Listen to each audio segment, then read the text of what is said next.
오늘 우리에게 주시는 하나님 말씀 시편 1편 1절에서 3절까지 말씀입니다. 구약성경 시편 1편 1절에서 3절까지 말씀입니다. 우리 다 같이 시편 1편 1절로 3절까지 말씀을 합독하시겠습니다.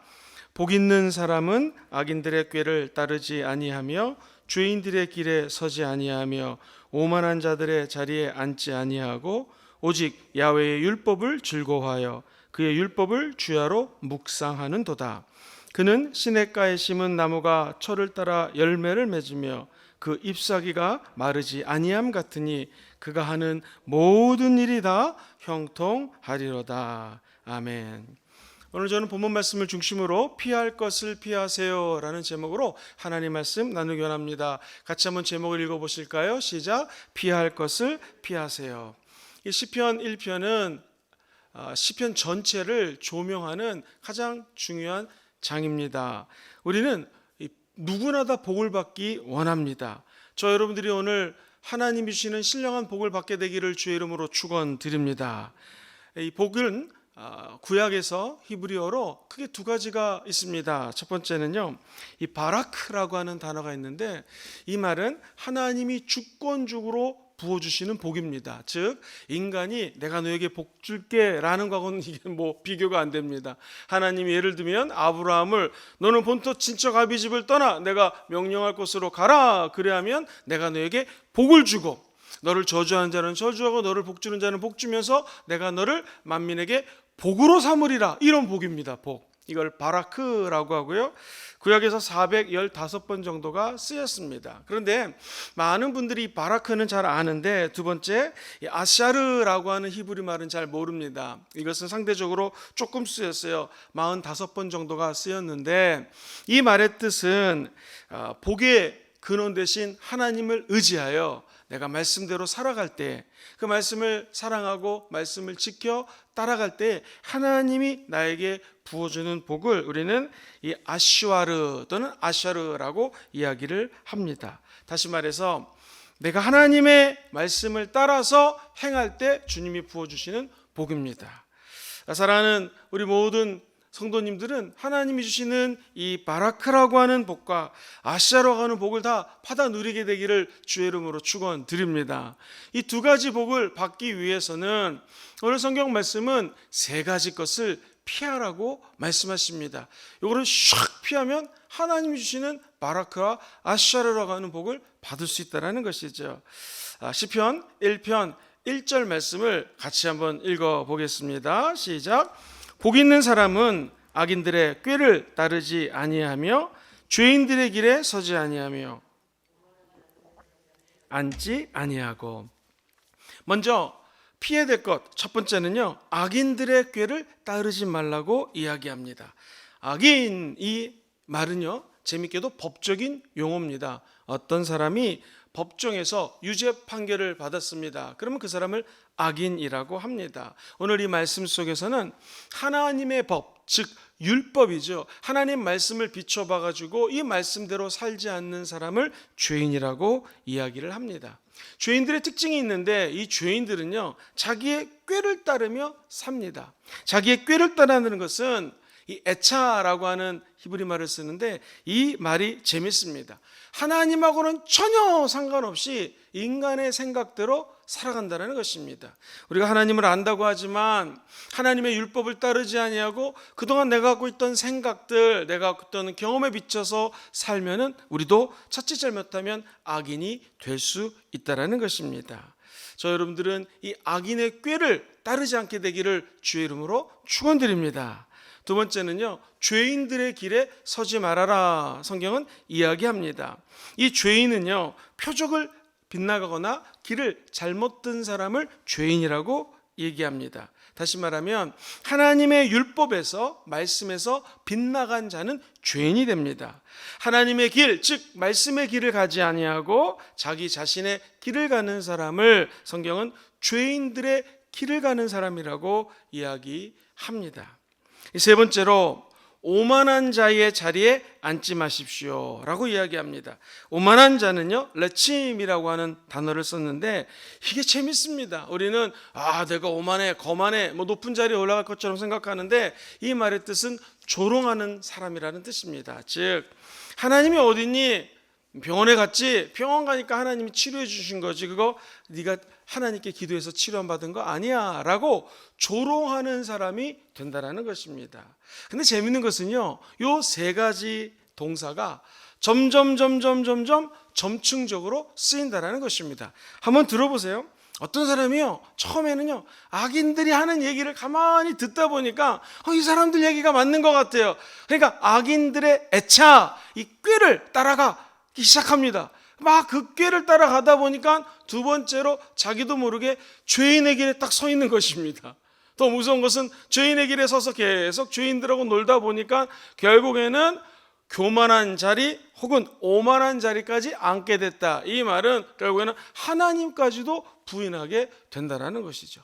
아니 목사님, 이 새벽부터 이 복 받는 소리라고 이제 복 받는 것으로 얘기할 줄 알았는데 왜 이렇게 복하고 먼 거하고 얘기를 합니까? 이게 마귀의 전략입니다. 마귀는 우리 주변에서 성경 말씀 그대로 악인의 꾀를 쫓는 사람들, 바꿔서 얘기하면 무엇입니까? 선인들이죠. 착한 사람들의 꾀, 하나님이 주시는 선인들의 지혜가 있습니다. 이 사람들하고 어울려야 되는데 하나님의 사람은커녕 오히려 마귀가 좋아하는 사람들하고 자꾸 붙여준다라는 것이죠. 그들과 교제하게 한다는 것입니다. 두 번째로 마귀는 여러분들을 끝까지 죄인의 길로 인도하려고 합니다. 그리고 세 번째로 결국에는 하나님을 부인하고 오만한 자리에 앉히려는 것이 마귀의 계획이라는 것이죠. 아니 어떻게 하면 그러면 이 피할 길을 피해서 하나님이 주시는 형통의 길, 축복의 길로 갈 수 있겠습니까? 큰 두 번째입니다. 말씀으로 피할 수 있습니다. 피할 것을 피하기 원하시는 분들은 한번 아멘 해볼까요? 이것은 오직 말씀으로 가능합니다. 그래서 시편 1편 2절에는 이렇게 적혀져 있습니다. 같이 한번 읽어보겠습니다. 시작. 오직 야훼의 율법을 즐거워하여 그의 율법을 주야로 묵상하는 자도다. 야훼 하나님의 율법만이 마귀가 주는 악의 길, 의인이 원하지 않는 악한 자들이 원하는 길에 서지 않는 은혜를 준다라는 것입니다. 아주 솔직하게 말씀을 드리면 이 인류에 있는 모든 사람들은 마귀가 주는 악한 마음, 죄인의 길, 오만한 자리, 이거 인간의 힘으로 거부할 수가 없습니다. 너무 힘듭니다. 그런데 하나님의 말씀이 우리 안에 담겨져 있으면 이런 마귀가 주는 생각들을 무력화시킬 수 있다는 것이죠. 결국 하나님의 율법, 하나님의 말씀으로 승리할 수 있다는 것입니다. 성경이 이야기합니다. 이 야훼의 율법을 즐거워하라 라는 것입니다. 우리 모두는 부모님들을 사랑합니다. 왜 사랑합니까? 부모님은 나에게 너무나 소중하고 너무나 고맙고 귀한 분이기 때문에 부모님 사랑합니다. 하나님 아버지의 말씀이 나를 복된 길로 만약 이끌어 준다면 당연히 하나님의 율법 말씀을 즐거워해야 되고 사랑해야 된다는 것이죠. 마귀가 주는 세 가지 길을 피할 수 있는 것은 야훼 하나님 말씀, 율법뿐이라는 것입니다. 저 여러분들도 하나님 주시는 이 말씀을 즐거워하고 믿음의 선진들이 말씀을 다 기뻐했던 것처럼 말씀을 사랑하는 모든 성도님들 되시기를 주의 이름으로 축원드립니다.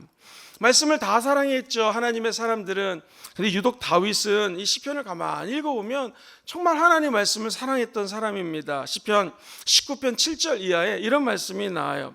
야훼의 율법은 완전하여 영혼을 소송시키시고 야훼의 증거는 확실하여 우둔한 자를 지혜롭게 하며 야훼의 교훈은 정직하여 마음을 기쁘게 하고 야훼의 계명은 순결하여 눈을 밝게 하십니다. 19편 9절 읽어볼까요? 시작. 야훼를 경외하는 도는 정결하여 영원까지 이르고 야훼의 법도 진실하여 다 의로우니 금 곧 많은 순금보다 더 사모할 것이요 꿀과 송이굴 꿀보다 더 달도다. 또 주의 종이 이것으로 경고를 받고 이것을 지킴으로 어떻게 돼요? 상이 크도다. 할렐루야. 내가 수많은 순금보다도 더 사랑하는 것이 있는데 말씀입니다.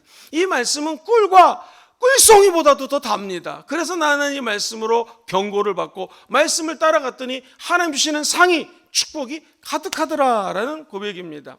사랑하는 성도님들, 유대인들은 애들을 키울 때 어떻게 키우냐면요, 애가 엉금엉금 기어다니다가 그냥 뭐든지 다 입에 넣지 않습니까? 우리 아이들 키울 때 보면 아무것도 모른 채 그냥 입에 막 집어넣습니다. 그럼 엄마가요, 이 하나님의 말씀에다가, 율법에다가 꿀을 발라놓습니다. 엄마 아빠가. 그럼 애들이 기어가다가 뭔가를 덜썩 잡아서 입을 탁 입에 댔는데 이게 웬일입니까? 너무나 단 거예요. 무의식적으로 입에 탁 달라붙었더니 말씀이 달더라. 이게 너무나 오묘합니다. 아이들은요, 무조건 입에 넣는 게 본능인데 나중에는요, 하나님 평생 말씀을 탁 보는 순간에 자꾸 조건 반사적으로 입에서 침이 나온다는 거예요. 먹고 싶어가지고. 그러니 평생, 우리도 3살 버른 8까지 간다고 어렸을 때부터 말씀에 꿀을 발라가지고 먹이니 말씀만 보면 야, 이 달고 오묘한 말씀 꿀송이보다도 더 답니다 라는 고백이 나올 수 있는 것이죠. 우리가 비록 자녀를 그렇게 키우지 않는다 할지라도, 또 내가 그렇게 잘하지 않았다 할지라도 다윗처럼 야훼 율법, 하나님의 말씀을 꿀송이보다도 더 달고 이 말씀이 경고하는 대로, 말씀이 인도하는 대로 살아갈 때 하나님은 저와 여러분들을 반드시 피할 것은 피하게 하시고 전국적으로 축복의 길로 인도해 주실 것입니다. 예레미야 선지자도 하나님 말씀을 너무나 사랑했습니다. 예레미야 15장 16절을 보니 같이 읽어봅니다. 시작. 만군의 하나님 야훼시여, 나는 주의 이름으로 일컬음을 받는 자라. 내가 주의 말씀을 얻어먹었사오니 주의 말씀은 내게 기쁨과 내 마음의 즐거움이 된다고 이야기합니다. 저 여러분들도 오늘 이 고백처럼 주의 말씀은 우리에게 기쁨과 우리 마음에 즐거움을 주는 말씀임을 고백하시기를 주의 이름으로 축원드립니다. 오늘 시편 기자는 야훼의 말씀을 즐거워할 뿐만 아니라 주야로 그 말씀을 묵상하라고 얘기합니다.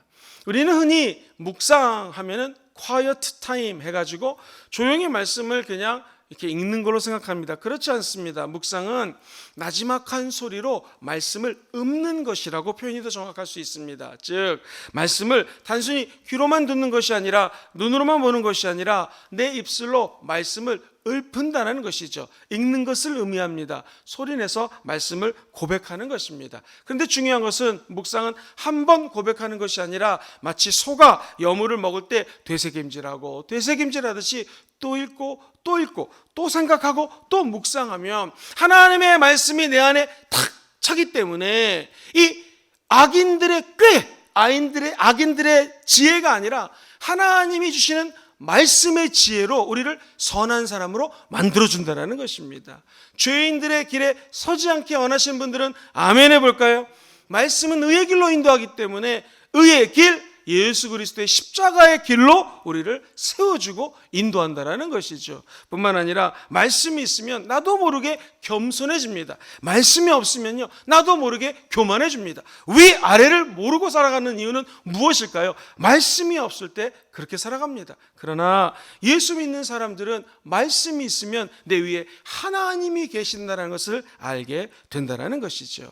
주야로 말씀을 묵상한다는 것은 엄격히 얘기하면 이것은 습관입니다. 사랑하는 성도님들, 아침에 주야로 하시는 일이 있죠. 아침에 일어나시면 양치질을 하고 세수를 하지 않습니까? 저녁에 주무시기 전에 양치질을 하고 세수를 하고 샤워를 하고 주무십니다. 왜 그렇게 하십니까? 건강에 좋기 때문에 그렇게 합니다. 마찬가지입니다. 영적으로도 주야로 말씀을 묵상하라는 것은 아침에 말씀을 듣고 밤에 말씀을 듣고 그 말씀을 내 마음속에 아로새길 때에 하나님은 우리를 겸손하게 하시고 모든 악의 길을 피할 수 있는 지혜를 허락하여 주실 것입니다.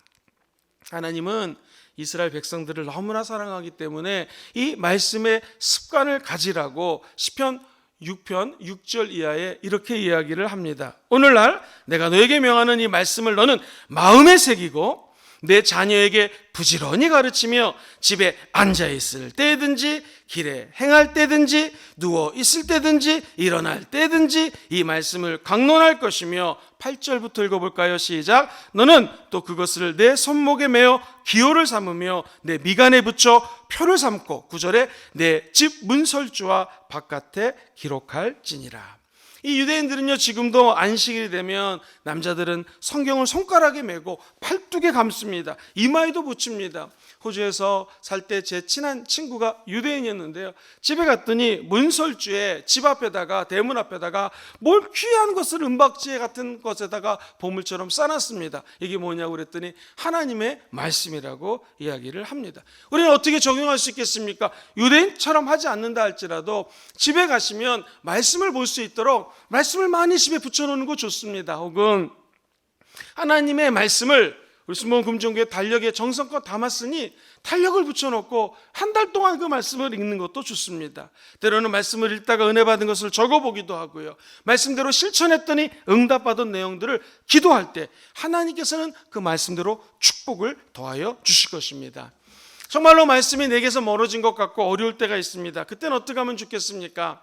하나님이 우리에게 가르쳐 주신 말씀, 주기도문을 암송하면 참 좋습니다. 주기도문이 말씀이요, 이렇게 기도하라고 주님께서 가르쳐 주신 말씀이기 때문에 하늘에 계신 우리 아버지여 시작을 해서 주기도문을 암송하는 것도 말씀을 가까이 하는 좋은 방법입니다. 사랑하는 성도님들, 옛날에는 성경을 가까이 하고 하나님 말씀 읽는 거, 이게 말씀과 가까이 하는 수단이었습니다. 근데 요즘에는요, 미국에서 사업을 크게 하시는 분이 투자를 해가지고 드라마 성경이라는 것을 만들었습니다. 앱인데요, 누구나 이렇게 앱을 깔아가지고 누르기만 하면 성경 말씀이 드라마처럼 나옵니다. 예수님은 예수님 목소리가 나오고 다윗은 다윗 목소리가 나옵니다. 하루 종일 틀어놓으면 성경 말씀을 마치 드라마 읽는 것처럼 옛날 라디오 방송에서 성가 읽는 것보다 더 재미있게 들을 수가 있습니다. 기독교 방송, 인터넷 방송, 핸드폰에 담긴 성경 프로그램, 유튜브에 들어가면 순복음 금종교회, 특별히 우리가 올해는 말씀을 사모하여 이 다니엘 21일 작정을 하면서 말씀을 공부했습니다. 또 5월달이 되면 할 것입니다. 저 여러분들이 이렇게 말씀에 파묻혀 살게 되면 하나님이 종국적으로 복을 허락하십니다. 어떤 복이 허락해 될까요? 3절 말씀이 바로 우리에게 주는 축복입니다. 오늘 이 3절 말씀이 그대로 이루어지기를 주의 이름으로 축원드립니다. 같이 읽어봅니다. 3절 시작. 그는 시냇가에 심은 나무가 철을 따라 열매를 맺으며 그 잎사귀가 마르지 아니함 같으니 그가 하는 모든 일이 다 형통하리로다. 오늘 이 형통함의 축복이 임하기를 주의 이름으로 축원드립니다. 말씀을 두 가지로 정리해 드립니다. 첫 번째, 피할 것을 피하셔야 됩니다. 악인들의 꾀를 따르면 안 됩니다. 죄인들의 길에 서시면 안 됩니다. 무엇보다도 오만한 자의 자리에 앉으면 안 된다는 것이죠. 목사님, 어떻게 피할 수 있겠습니까? 말씀으로 피할 수 있습니다. 말씀을 가장 즐거워하는 성도 되시기를 주의 이름으로 축원드립니다. 무엇보다도 하나님의 말씀을 주야로 묵상하실 때에 형통케 되는 길이 열리게 될 줄 믿습니다. 은혜와 축복이 함께 하기를 주의 이름으로 축원드립니다.